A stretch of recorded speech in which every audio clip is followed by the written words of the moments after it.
I have spent so much time trying to perfect the Blizzard build that I've been working on it for the last week live over on my Twitch stream, twitch.tv/abbyhour, by the way.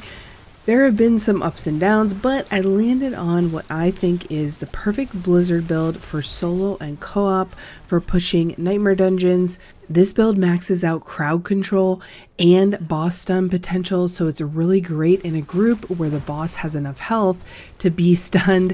However, in solo, you're going to get really quick stuns on the bosses as well.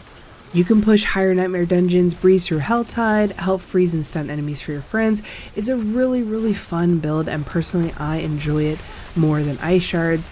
You may see higher numbers with ice shards, but at the end of the day, that's probably just overkill, and we're doing really good nightmare dungeons with this build. Even solo, I've been able to hit up to 58 if you have the right dungeon with the right modifiers that aren't going to nerf your build too much. I'm going to be showing some gameplay of a Golron Canals dungeon that I did at tier 53. The enemies are 107 in this nightmare dungeon, which is plenty over my level of 95. I actually stopped gaining increased XP gains from enemy kills at 98. Obviously, the higher nightmare you can push, the more XP you're going to be getting for your glyphs, but once you hit 15, the XP slows down dramatically on those glyphs, so I would just worry about clearing dungeons as quickly as possible and keep the enemies at 3 or above your level, and you'll be just fine in terms of XP and for finding those extremely rare uniques that they mentioned on Twitter the other day, just confirming that they were out there and that you could get them. So this build is really fun for that, and in my opinion it's a lot better than ice shards, especially because I run on controller, so sometimes ice shards would not target the enemy that I wanted to target it, and it was kind of frustrating. So Blizzard, you just blanket everything and it is beautiful and wonderful. So let's get down to the nitty gritty. I am going to blast through a lot of this because I don't want this video to be too terribly long, but I want you guys to know what you're getting into with this build. So for skills, we've got Deep Freeze, which is the ultimate. We've got both Ice Armor and Flame Shield, both barriers. We've got Frost Nova, Teleport, and Blizzard. Of course, it's unfortunate that in most of the Sorcerer builds, except for perhaps a lightning build, you're gonna see the same 4 skills, the 2 barriers, Frost Nova, and Teleport, because we need our mobility, we need our vulnerability, and we need our barriers, and that's just the way it is. So we've got 2 open slots here to do with what we want. So for us, we are using Deep Freeze and we're using Blizzard. So this is a Blizzard build. I also went into the ice spikes for Deep Freeze, and I feel like this helps our ice spikes with Blizzard. I also hit pretty decent numbers with Deep Freeze, and it's a nice just get out of jail free card. Sometimes it gets you into jail if the enemies are putting stuff on the ground effects on there. And then for our enchantments, of course, we're using Ice Shards and Firebolt. You can also use Ice Blades if you want a way to get enemies vulnerable, if you feel like your Frost Nova is on too long of a cooldown. For us, we've got a ton of points into it, and I'm also running the aspect where you get 2 of them so that we can have them on demand to make stuff vulnerable. It is extremely important, and Sorcerer doesn't really have a good single target way when you're not running ice shards. Now let's take a look at our skill tree. We've got 2 points into here just to get down here.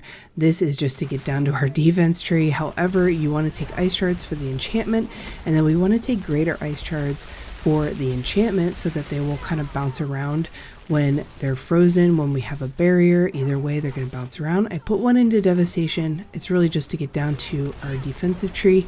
We're going to be taking all the defensive skills, like I told you, pretty much the bread and butter for any sorcerer build, unless maybe if you're running lightning. But we're taking the healing you for 50% of your missing life for the flame shield. You could also take mystical flame shield if you're having trouble with your mana cost. However, I felt like I get more bang for the buck for this one, but it's up to you. For teleport, we're going into the 30% damage reduction at the end here, which is really nice, especially when we're using Raiment of the Infinite to pull all the enemies together, and then we are in one big monster sandwich, and so we need that damage reduction. Down here for glass cannon, speaking of not damage reduction, we're going to be taking 3 out of 3 here. We've got 1 from our chest piece, our unique chest piece. And then we've got ice armor going into shimmering ice armor that they have a chance to become frozen. You can also go into mystical ice armor as well. It's up to you. And then we've got frost nova with mystical frost nova so we can get everything vulnerable. You want to try to find as many points into frost nova as you can so that you can lower the cooldown. This is going to give you the most bang for your buck. Unfortunately, I have not rolled a god roll amulet yet. I will show you guys that in a second, and I'll tell you what the ideal perks would be. Precision magic, 3 out of 3, and then we've got 1 in align the elements, 1 in protection. This just gives us another barrier that we can pop when we need to. Then down here onto the mastery tree, as you can see, my amulet does have mastery points, but we've got 1 into blizzard and then into enhanced blizzard. I did not choose a fork here because I felt like the duration was kind of meh, and the core skills, we're not using core skills, so I'd rather have that point for somewhere else. We've got Icy Veil and Cold Front passives, of course, Inner Flames and Devouring Blaze with a +3 on your amulet for Devouring Blaze. And then down into our ultimate, we've got Deep Freeze. This is important here to give you your non-ultimate cooldowns reduced when you pop out of that Deep Freeze. We use Deep Freeze really often, almost on cooldown, as we go in as part of our rotation. And then we've got all of our passives here, 3 out of 3. I put 1 into our lucky hit, giving us back some mana, which is a nice little bonus. Now down onto our passives, we have a couple options. I'm using Shatter. You could also use Avalanche if you want to get a free use of Blizzard and it makes it do more damage. You also have the option to use Veer's Mastery. If you are in endgame and you're like 85, level 85 or above, you might want to try out Veer's Mastery. It's going to give you damage reduction when you are in close range, which we are going to be in close range a lot. So you could do this. I found that I was just going to get one shot either way, so I didn't really think it was that great, but it is what it is. Now moving on to our Paragon board. I've tried so many different things. I actually went broke trying to respec my Paragon board, and I was actually adding another one over here, but I found that when I tried to extend all my points out and run them too thin by just getting the glyphs and moving on to the next, it really stretched it too thin, and I didn't like it. Didn't feel like I was doing that much damage and moving through things as quickly, so I dropped that 5th board, I guess 6 if you count the beginning board, but I dropped that 5th board so that I could really stack these glyphs because we have some awesome damage boosting glyphs. And then as far as legendary nodes, I only get 2 of them. I'm going to talk about them right now. You can always like kind of rotate this around and get this one up here first, because let's just talk about it first. This is Static Surge board. This legendary node says stunning close enemies, restores 10 mana. If you're having mana issues, if you got mana problems, I feel bad for you, son. But you should be using this board because once you unlock this legendary node, it is amazing. You are not going to have to worry so much about mana. So we use Static Surge paired with our exploit. This is going to give us increased vulnerable damage. We all know that's a separate bucket. And this board is actually pretty nice because we have damage to stun, we have vulnerable, damage to elites, all that good stuff there. All right, back to the beginning. So we've got Static Surge over there. We've got this one, which is Icefall. Killing a frozen enemy grants you 15% max life as a barrier, which is huge. This is really nice to grab, especially early once you start filling out your Paragon board. And then we've got our Frostbite glyph. All my glyphs are level 15, so they are the extended range. I don't have any that are 20. Control is almost there. We've got Frostbite here, damage to chilled, so you want to make sure you max out your willpower nodes. And then this is really great as well. We've got damage to chilled over here. So those are all important to get. Then over to here, we are not taking Frigid Fate. I wish we could.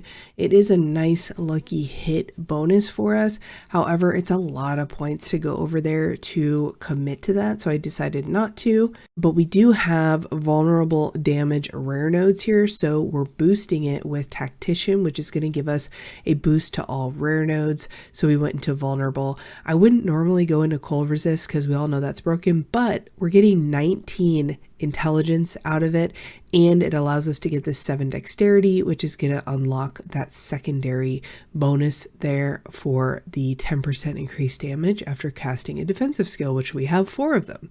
Then we're going up into here, which we already talked about, that static surge, getting some of the points surrounding that.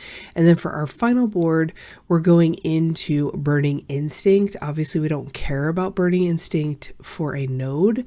However, we do care about damage reduction from enemies that are burning, damage to burning enemies, etc. So we are taking control and putting that in here. This one also has a lot of dexterity points. So we're able to pick up a lot of them, and we've got 49 out of 25. It's going to give us a huge amount of damage to crowd controlled enemies, which we are crowd controlling a lot. We are freezing, we are stunning, and we are immobilizing. All 3 of those are crowd control, and so we're going to get a lot of damage and a lot of value out of this. All right, moving on to our gear finally, and don't mind my inventory. We're working on a necro, so I have everything just stashed into my sword. For the helmet, we want to make sure we get total armor. My helmet is not really ideal. I don't really need willpower or all stats on here. I would take a higher roll of intellect and maybe go for some damage reduction. The aspect on here is super important. You have 20% increased crowd control duration. While enemies are unstoppable, you deal 50% increased damage to them. Because you're going to be applying so many different crowd controls, enemies are going to become unstoppable more often than you realize. And so having this 50% increased damage is super important. The goal is to always go in, prioritize the most dangerous enemies, and burn them down as quickly as possible before they can become unstoppable. But it's going to happen where the enemies are unstoppable. Plus, if you get nightmare dungeons that have this as like the negative, where when they get to 30% health, they become unstoppable, then you're all right.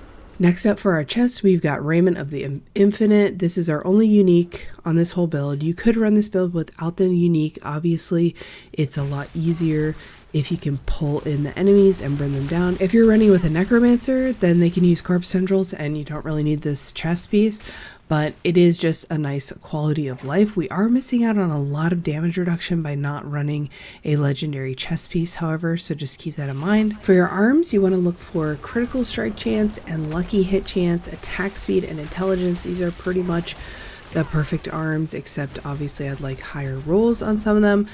For the aspect, we're going to put this distant enemies have a chance to be stunned. You deal increased damage to stunned. This is actually the codex roll because I forgot and I had a meteor aspect on here just for experimentation purposes. The other aspect that you could put on here is this shatter key passive. If you're using the shatter passive, it's going to do increased damage if enemies die while frozen. Enemies are going to be dying a lot while they're frozen because we are going to be freezing them for a very long time. Onto our pants, we've got Frost Nova gains an additional charge, but the cooldown per charge is increased by 30%. Now, it's not going to seem that much of an increase in cooldown, especially if you hit multiple enemies with it, because if we take a look at our Frost Nova right here, enhanced, killing enemies frozen by Frost Nova reduces its cooldown by 1 second up to 4 seconds per cast. This actually becomes 8, reduced to 8 seconds if you have this aspect with the multiple equipped. I'm not sure if that's a bug or not, but It's a really good one to have because, like I said, we need to make sure that the enemies are vulnerable, and this is how we're going to do it. For attributes on your pants, you want as much damage reduction as you can get. Obviously, I'd love to get a higher roll on some of these, but we've got damage reduction from enemies that are burning, from distant, from close, and then we've got a huge chunk of our intelligence on our pants as well. You want to try to push as much intelligence as you can. You can see I've got 1,000. Then onto our boots, we've got flame shield, lets you move unhindered through enemies and also makes them immobilized. This is going to help us with our damage multiplier when we get to that. On your boots, you want to look for intelligence and you want to look for Frost Nova. Movement speed is a nice bonus, but we want those Frost Nova points to lower the cooldown, and we want that intelligence to help us get more damage. For our weapon, we're using a dagger. This gives us damage to close enemies. You could use a wand as well. It's not going to be as much damage, but you will get more lucky hit. So if you're using avalanche and stuff like that, then that could be useful. However, we're using this dagger. If you have no problems with mana whatsoever because you have a lot of mana reduction, cost reduction, stuff like that on your gear, which I don't really, you could use a two-hander. However, we want to look for critical strike damage, vulnerable damage, intellect, and then I wish I didn't have ultimate skill damage on here, but it's whatever. Not super perfect. And then for our focus, I have had a really hard time finding a good focus. This one's pretty good. We've got skills deal up to 20% increased damage based on your available primary resource. I don't think this is a huge bonus for Sorc because we're going to be using our resources a lot. However, there aren't too many like damage aspects. You could put one on here where you do more damage when you have a barrier or something like that. It's kind of up to you. It's pretty flexible. But for the attributes on your focus, you're going to want to look for intellect, cooldown reduction, and then mana cost reduction. If you could get like lucky hit or something on this, that would probably be great as well. Then onto jewelry. For our amulet, you have to get 3 ranks into Devouring Blaze. Super important, and it's going to increase the damage of this build for you. So if you don't have that and you're wondering why you're not doing that much damage, get Devouring Blaze passive on your amulet, plus 3 points. You also want plus 3 points into defensive skills, not mastery. I have mastery, which is not the worst thing in the world. However, your blizzard isn't doing the damage, the ice spikes are doing the damage. So I would rather have defensive on here to get all of my cooldowns back super fast. I've rerolled probably 8 to 10 amulets at this point, and I haven't been able to get this. So if you can get it, definitely snatch it up and hold on to it. We've also got movement speed and cooldown reduction on here, which are nice, just quality of life. And then on our amulet, we're using the ice spikes aspect. This is going to boost it by 50%. So when you cast Blizzard, it will periodically spawn exploding ice spikes that deal damage. You can see mine is above the range. If you want to watch the video on kind of the bug that's going on or whatever's happening to that, I posted a video on that. But if you upgrade your piece, I upgraded a ring, and then I stripped the aspect off, and then I put on something else, and it's actually above the range, which is crazy. So we've got that on our amulet. For our rings, you're going to want to look for a crit chance, crit damage, vulnerable damage, and then a damage to close. We've got on here, we've got max life, which is not a bad one if you've already got a decent amount of crit chance, cold damage, etc. You get the drill. You want crit strike damage and vulnerable damage on your rings, both of those, 100%. And then for our ring aspects, we've got, while Deep Freeze is active, exploding ice spikes form in the area. This helps increase the damage of your Deep Freeze a lot. And your ice spikes have a 50% explosion radius. This is for all ice spikes. So really good. On our other ring, we've got using a cooldown restores mana. This is just really nice. It's going to help keep us topped off because we have a lot of cooldowns and we're using them constantly.